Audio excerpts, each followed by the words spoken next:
Maulit pa kaya? Makipag-coordinate na kaya si Vice President Sara Duterte at mga tauhan at opisyal ng Office of the Vice President sa gagawin muli na pagdinig, pagtalakay ng mga proposed budget na magsisimula ng September, August o September, yung budget proposal for 2026 kasi every year yan. Kaya ko ito nababanggit kasi ngayon pa lang, agad-agad ang sinabi ni Vice President Sara Duterte, kaya maliit lang daw yung kailang perang ni-request na tumaas lang ng halos 30 million compared to sa 700 ngayon ay ginawang 733. So tumaas ng bahagya, million ang proposed budget niya. Kaya daw ganun ang kanyang ni-request kasi alam daw niya hindi aaproban ng Kongreso kung malaki ang kanyang ni-request. So, kung sa umpisa pa lang ay nagdududa na siya sa kung anong gagawin ng Kongreso, parang ang dating niya hindi talaga niya naiintindihan o ayaw niyang intindihin na in aid of legislation, ang pagtatanong ng Committee on Appropriation at lahat ng congressman at senador tungkol sa proposed budget ay legal na proseso para bago aproban ang proposed budget. Parang ang gustong laging palabasin itong si Sara. Pag nag-request sila ng budget, huwag lang tanongin kung saan gagamitin at kung magkano. Parang gano'n. Hindi naman ako pwede yun. Dahil lahat ng proposed budget ng Office of the President, yan ay dadaan sa matinding pagsusuri ng mga congressman at senador. Hindi pwedeng basta-basta ibibigay yan. Yung naging ugali ni Sara noong nakaraang taon at mga pagdinig na kanyang kinontra at hindi niya kinausap ng maayos ang mga member ng Committee on Appropriations sa Senado at Kongreso. Dahil ang piling niya, hinaharas siya kahit na lehitimo na dapat tanungin at kanyang ipaliwanag saan ginamit yung kanyang pera at saan gagamitin ang bagong budget na kanyang hinihiling. Yan po yung tanungan dyan sa paggawa ng budget. Yung nakaraan o kasalukuyang budget at yung paggagastusan ng susunod na budget ay itinatanong. Lehitimo yun. Kasi hindi nga basta-basta ibibigay yan kung walang kasigurahan kung tama ang proyekto at pagkakagastusan. Kasi batas yan at gagawin batas. Kaya nga yung yearly budget ay General Appropriation Act o GAA. Kaya aabangan na natin ulit na magsisimula ng by August o September ang mga public hearing na yan sa budget ng Executive Department kasama ang Office of the Vice President na mayroong proposed budget na 733 million. Kasi itatanong sa kanya itong kasalukuyang budget na 2025. Pag hindi niya naipaliwanag ito kung saan niya ginamit, maiipit na naman yung kanyang budget. Kaya kailangan ibaba na ni Sara Duterte, Vice President, ang kanyang ego, pa-pride, na ang tingin niya sa mga congressman ay parang baliwala at sa mga senador dahil ang gusto niya ay huwag siyang tanungin at ang kanyang mga staff sa budget. Hindi po yan mangyayari. Pag hindi mo na ipaliwanag, maiipit ang budget mo. Pwede kang hindi pa rin bigyan ng budget. Pwedeng consideration na lang ibibigay sa iyong budget. Malaki man o maliit, yan ay pera ng taong bayan. Malaki man o maliit ay dapat talagang alamin kung saan ginagamit. Yan ang dahilan kung bakit merong issue siya doon sa betrayal of public trust, graft in corruption, pagdududa sa paggamit ng pera ng Office of the Vice President noong 2023 at saka ng Department of Education ng siya secretary na ngayon ay itatrial nga. Na-impeach siya sa Congress dahil sa isong yan.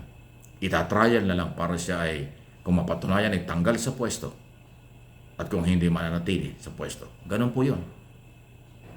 Kaya hanggat hindi nagbabago ang attitude o style ni Sara Duterte sa pagharap sa Kongreso at Senado, mauulit at mauulit ang mga hindi pagkakaintindihan dahil hindi susuko ang Kongreso at Senado sa kanya, lalo na ho sa paggawa ng batas at paggawa ng budget.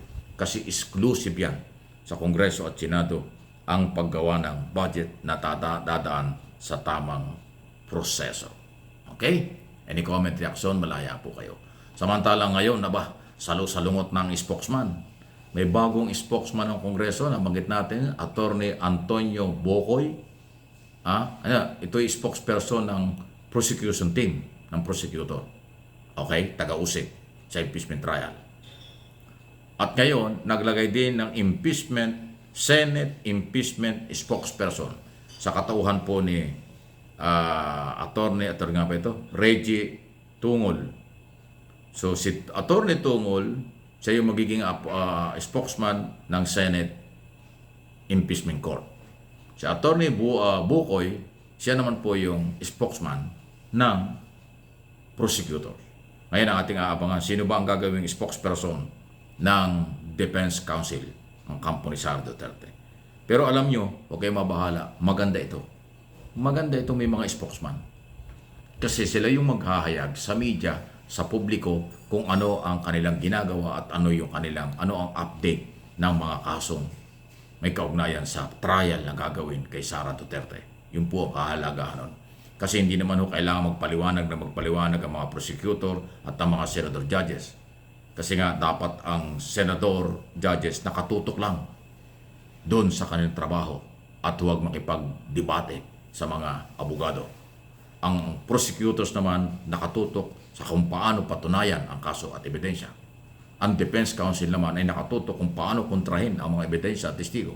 So, ang importante dyan, yung mga abogadong tagapagsalita ay yan po ang magbibigay ng linaw, kaliwanagan, impormasyon sa kung anong nangyayari.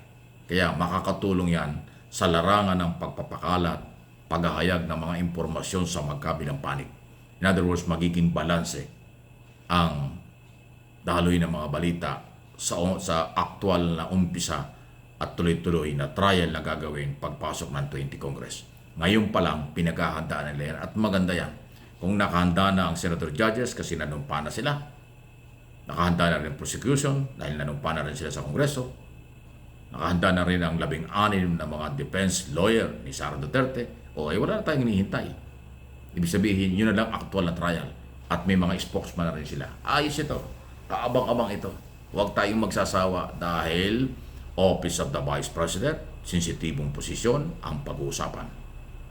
Pag na-impeach o na-convict si Sara, tanggal na siya bilang Vice President at ban na sa lahat ng public office. Hindi na siya pwedeng kumandidato. Pag siya naman ay acquittal, mananatili siyang Vice President at mananatili siyang merong karapatan na tumakbo sa anumang public office. Ganun po yun sa eleksyon. Wala pong pagkakakulong. Ang merong pagkakakulong ay kapag nasa korte na ang kaso. Halimbawa, may nagfile ng kaso, katulad ngayon, may mga kaso na sa DOJ. Pagkatapos ng mga prosecutors, office, papunta rin ng korte, doon na po yan, magka-trial. Pag napatunayan yung grabbing corruption, sedation, at kung ano pang kaso kinakaharap ni Sara, ay iba na yun. Ngayon nga, may bago na, anong tawag dito? Plunder. Dahil nga yan ang recommendation ng Blue Ribbon Committee ng Kongreso. So, kahit nakareses ang Kongreso at Senado ngayon dahil tapos na ang 19th Congress, ang balita sa kanila sa loob ng Kongreso, sa loob ng Senado, hindi po yan lumalamig. Painit ng painit pa.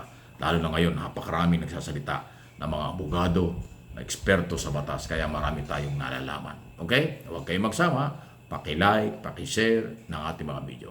Subscribe kung hindi pa, para lalong na ipaparating natin sa inyo at paninindigan ko ang mga tamang impormasyon. Walang AI dito, walang fake dito, walang gawa-gawa rito. Yan ang assurance.